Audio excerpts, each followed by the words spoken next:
ಇಳೆಯ ದಳಪತಿ ವಿಜಯ್ ಮತ್ತು ಸ್ಟಾರ್ ನಿರ್ದೇಶಕ ವೆಂಕಟ್ ಪ್ರಭು ಅಭಿನಯದ the greatest of all time cinema ದಾಖಲೆಗಳನ್ನು ಮುರಿಯುತ್ತಿದೆ. ಈ ಸಿನಿಮಾ ಟಾಕ್ ಅನ್ನು ಲೆಕ್ಕಿಸದೆ ಭರ್ಜರಿಯಾಗಿ ಕಲೆಕ್ಷನ್ ಮಾಡುತ್ತಿದೆ. ಇನ್ನು ಈ ಸಿನಿಮಾ 4 ದಿನಗಳಲ್ಲಿ ಕಲೆಕ್ಷನ್ ವಿಚಾರಕ್ಕೆ ಬರೋದಾದ್ರೆ, ಮೊದಲನೇ ದಿನ ತಮಿಳುನಾಡಿನಲ್ಲಿ 40 ಕೋಟಿಯನ್ನು ಗಳಿಸಿದ್ರೆ, ಎರಡನೇ ದಿನ 23 ಕೋಟಿಯನ್ನು ಗಳಿಸಿದೆ ಹಾಗೂ ಮೂರನೇ ದಿನ 30 ಕೋಟಿಯನ್ನು ಕಲೆಕ್ಷನ್ ಮಾಡಿದೆ. ದಿ ಗೋಟ್ ಸಿನಿಮಾ ಕಾಲಿವುಡ್ ಒಂದರಲ್ಲೇ 100 ಕೋಟಿಗೂ ಹೆಚ್ಚು ಗಳಿಕೆ ಮಾಡಿದೆ.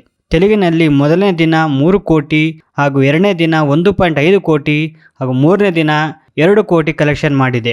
ಆ ಮೂಲಕ ಈ ಸಿನಿಮಾ 3 ದಿನದಲ್ಲಿ 6.5 ಕೋಟಿಯನ್ನು ಎಪಿ ಮತ್ತು ತೆಲಂಗಾಣದಲ್ಲಿ ಗಳಿಸಿದೆ. ಗೋಟ್ ಸಿನಿಮಾ ನಾರ್ತ್ ಇಂಡಿಯಾದಲ್ಲಿ ಭಾರಿ ಪ್ರತಿಕ್ರಿಯೆ ವ್ಯಕ್ತವಾಗುತ್ತಿದೆ.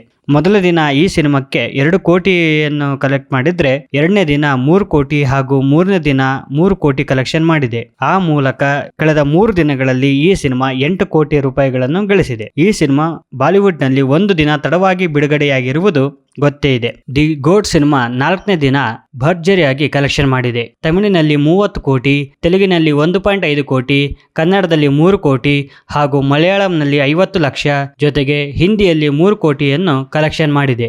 ಆ ಮೂಲಕ ಈ ಚಿತ್ರ 37 ಕೋಟಿಯನ್ನು ಕಲೆಕ್ಷನ್ ಮಾಡಿದೆ. ಅದರೊಂದಿಗೆ ಈ ಸಿನಿಮಾ ಭಾರತದಲ್ಲಿ 140ಕ್ಕೂ ಹೆಚ್ಚು ಕೋಟಿ ಕಲೆಕ್ಷನ್ ಅನ್ನು ಮಾಡಿದೆ ಎಂದು ಹೇಳಲಾಗ್ತಿದೆ.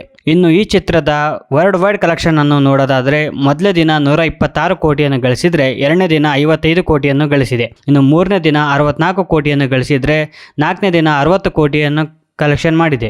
ಆ ಮೂಲಕ ಈ ಚಿತ್ರ 305 ಕೋಟಿ ರೂಪಾಯಿಯನ್ನು ಕಲೆಕ್ಟ್ ಮಾಡಿದೆ. ಕೇವಲ 4 ದಿನಗಳಲ್ಲಿ ಈ ಚಿತ್ರ ಅತಿ ಹೆಚ್ಚು ಗಳಿಕೆ ಮಾಡಿದ ಚಿತ್ರವಾಗಿ ಇತಿಹಾಸ ಸೃಷ್ಟಿಸಿದೆ.